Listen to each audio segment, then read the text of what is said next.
Alhamdulillahi Rabbil Alameen wa salatu wa salam ala Sayyidil Mursaleen Amma ba'du fa'udhu billahi minash shaitanir rajim Bismillahir Rahmanir Rahim. Dream of Al-Batool. The whole house blossomed with happiness, seeing the jewel of Jannat with this new energy. Mawla Ali was very happy, seeing his beloved wife blossoming with light and happiness. He said, Fatima, speak to me for the sake of Allah. I have never seen you this happy ever since Rasulullah sallallahu alayhi wa sallam left this world. What is it? It was then that Sayyidah Fatima told Mawla Ali, last night I had a very beautiful dream.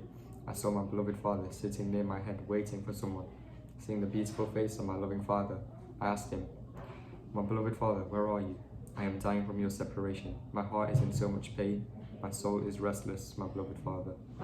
My father then said, my daughter, I am here and I am waiting. I asked him, who are you waiting for?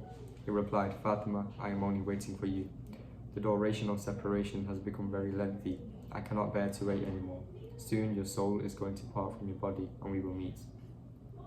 Get ready, my love. I have come to take you away and I will not leave without you. I implored, I am dying to see you. Please take me with you soon.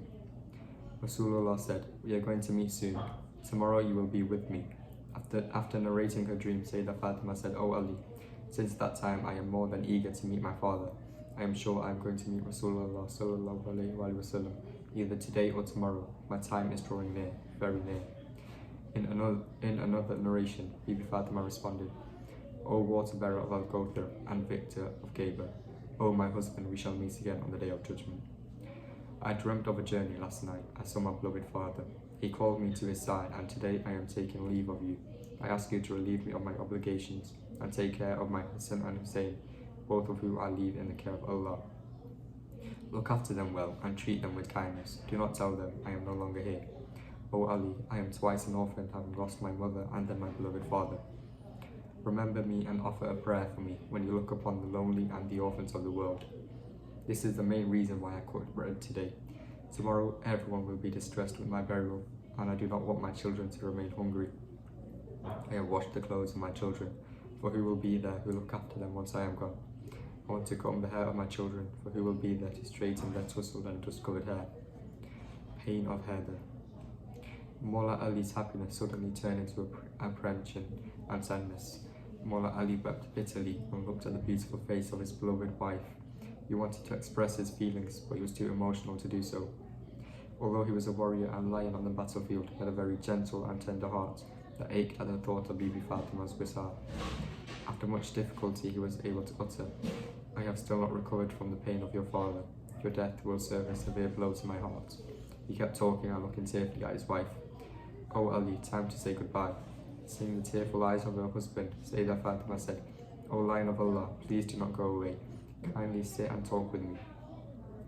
When Bibi Fatima looked at Imam Hassan Kariman, tears rolled down her eyes and she said, my beloved, Allah knows best all the problems you will face when I am gone.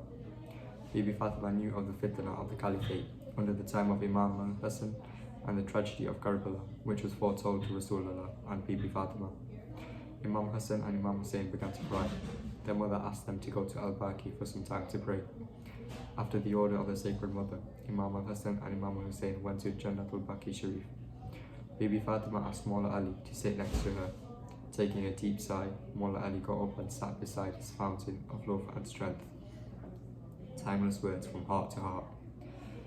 Sayyidah Fatima al-Zahra called Bibi Asma bint Tamis and asked her to prepare food for her children. Bibi Fatima wanted to see them eat one final time.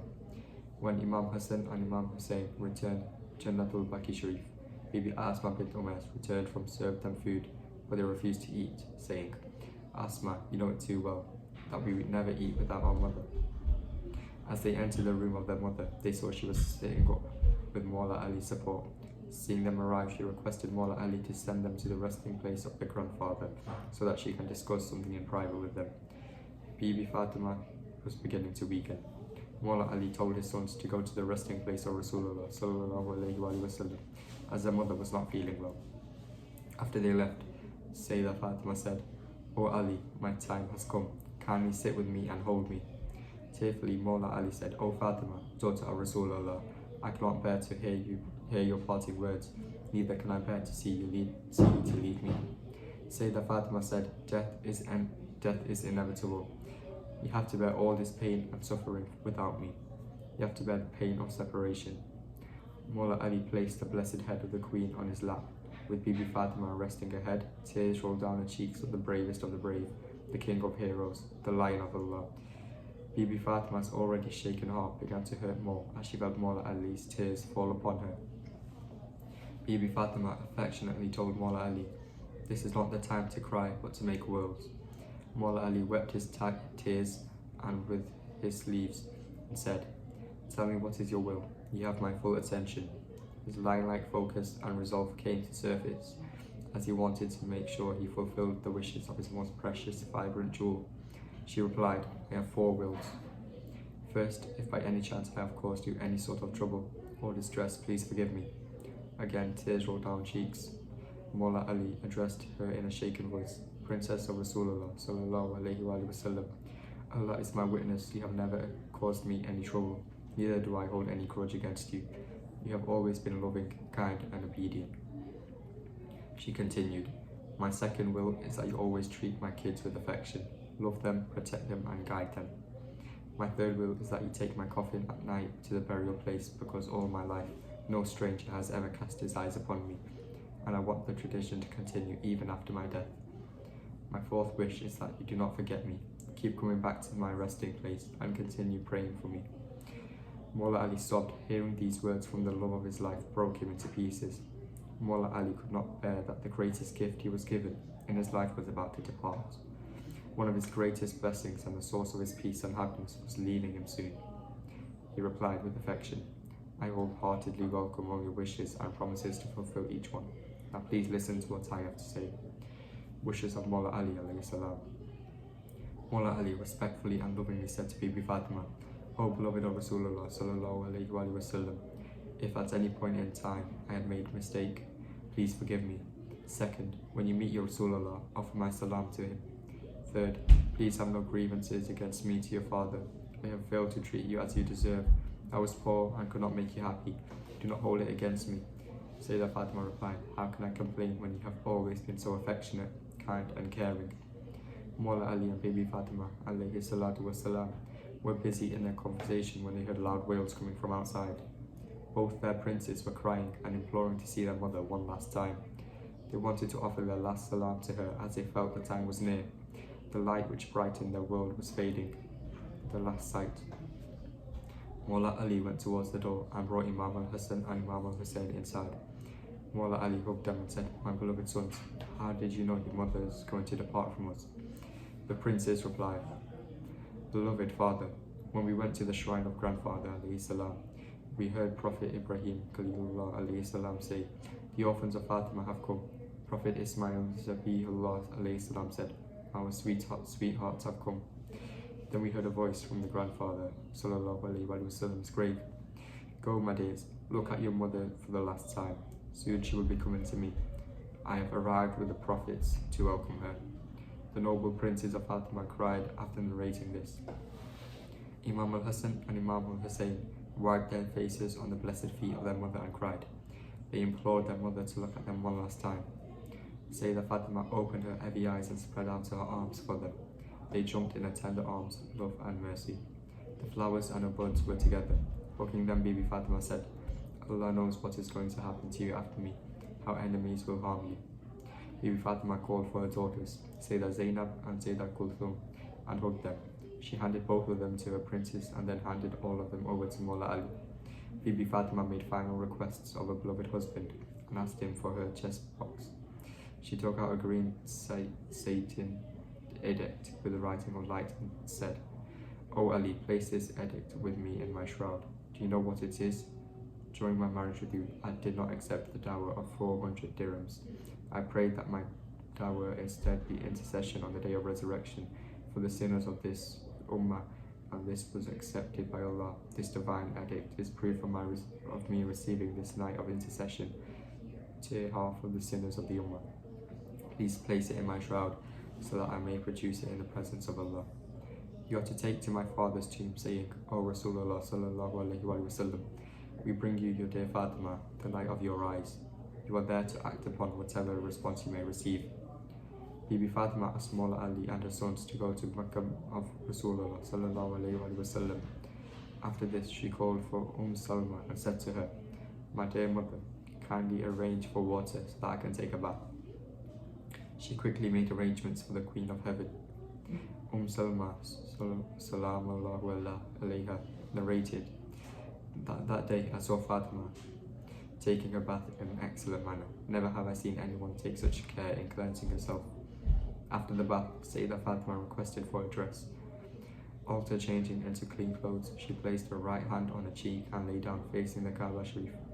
She then told Bibi Asma bint Tamis, "One day, when my father was on his deathbed, Hazrat Jibreel alayhi salam had brought camphor from heaven. Rasulullah sallallahu alayhi wa sallam divided it into 3 parts and said, 'One part belongs to me, the other half is for Ali. Kindly keep it safe.' Bibi Nur Fatima egged Bibi Asma to embalm the camphor and then requested her save her alone for some time, as she wanted to supplicate to Allah. Bibi Asma felt that perhaps Bibi Fatima's time has come, seeing how she made these arrangements. Bibi Fatima spoke with Bibi Asma and asked, "Is there any way in which no one can see my funeral?" She replied, "Princess of Rasulullah sallallahu alaihi wasallam, I have seen in Abyssinia that people surrounded the bed with branches and spread a sheet on top, which changes the bed into a cradle so that it gets covered from every side." Bibi Asma brought branches of dates and made a cradle from it. Sayyidah Fatima was fond of the idea and said, "When I die, create a cradle like this one. Take my body at night and make sure nobody is informed about my funeral." Bibi Asma understood her commands and left Bibi Fatima alone. After some time, Bibi Asma bint Amis returned and came near the door. She said, "I heard Sayyidah Fatima crying while performing Salawul Hajjah, the prayer of need, and offering the following dua in conversation with Allah Almighty. O Allah, for the sake of my father, for my willingness to meet my father. O Allah, for the broken-hearted wails of my husband, Mawla Ali. O my Lord, for my soon-to-be orphan daughters, please forgive the ummah of my father. My Lord, please forgive their sins." Bibi Fatima pleaded by the right of those she loved most for Allah to forgive the ummah, to forgive us. The community of Rasulullah is blessed and will be forgiven because of the dua of the Queen of Heaven, Bibi Fatima, on her deathbed, just like she remembered the ummah. Bibi Asma says, "The prayer of Sayyidatul Kaina, the liege lady of all creation, made me restless. I opened the door and went to her. Sayyidah Fatima looked up and said, 'Did I not tell you to not enter without my permission? Please leave me alone and wait outside. If I call you after some time, then it is fine, but otherwise, know that I have left for my Lord and reached my father.'" Bibi Asma states, "After some time I called for her, but did not hear anything. Then I called her name again and still heard no response. I could not hold myself any longer, and I entered the room. I removed the sheet from her beautiful, radiant face. I saw she had left to meet her beloved father. Her right hand was placed beneath her head, and her eyes were closed. She was facing Kaaba and appeared as if she was fast asleep. Inna lillahi wa inna ilayhi raji'un." Bibi Asma saw the princess of Rasulullah sallallahu alayhi wa sallam had left for her heavenly abode. It was Tuesday, the 3rd of Ramzan Sharif. Bibi Asma could not control her grief and screamed in sorrow. She started to wipe her face on the noble blessed feet of Bibi Fatima. She requested Bibi Fatima to offer her salam to Rasulullah sallallahu alayhi wa sallam. Aslan Karima entered and asked Asma about their mother. This terrified Bibi Asma as she did not want to break their tender hearts. With shaking hands, she removed the cloth from the face of their mother. The Princess of Heaven realized that their mother had passed. First, their grandfather left them, and now the one who resembled the most left too. Crying and sobbing, they ran to Masjid Nabawi. Mawla Ali sat there with a few of his companions. Seeing the condition of his sons, Mawla Ali immediately knew what happened. The thought of this separation made the Lion of Allah cry in distress, and he collapsed on the ground. The companions brought water and splashed it on the generous face of Mawla Ali. The holy companions asked Imam al-Hassan and Imam al-Hussein the reason for their reason crying, and they replied, "It is only natural for us to cry, for today we became orphans. Allah himself takes the soul of Sayyidah Fatima." When Malik al-Maut, angel of death, was ordered to take the soul of Sayyidah Fatima, he looked down silently and could not find himself capable of doing so. Finally, Allah himself took the soul of his beloved daughter. This is the immense honor and rank of the Lady of Light, whose sacred hair was never beheld by the sun, moon, stars, or even the angels. Allahumma salli ala Sayyidina Muhammadin wa ala ali Sayyidina Muhammadin alayhi wassalatu wassalam. Ilahi bahak ibani Fatima के बार कोल ईमान को निकातमा अगर दावतम रद कुनी दार कुबूल मानो दस्तु तमाम ए आले रसूल सल्लल्लाहु अलैहि वसल्लम आना फिदाका फिदाका फिदाका व उम्मी व अबी व जद्दी व रूही व नस्ली या सय्यदा कायनात।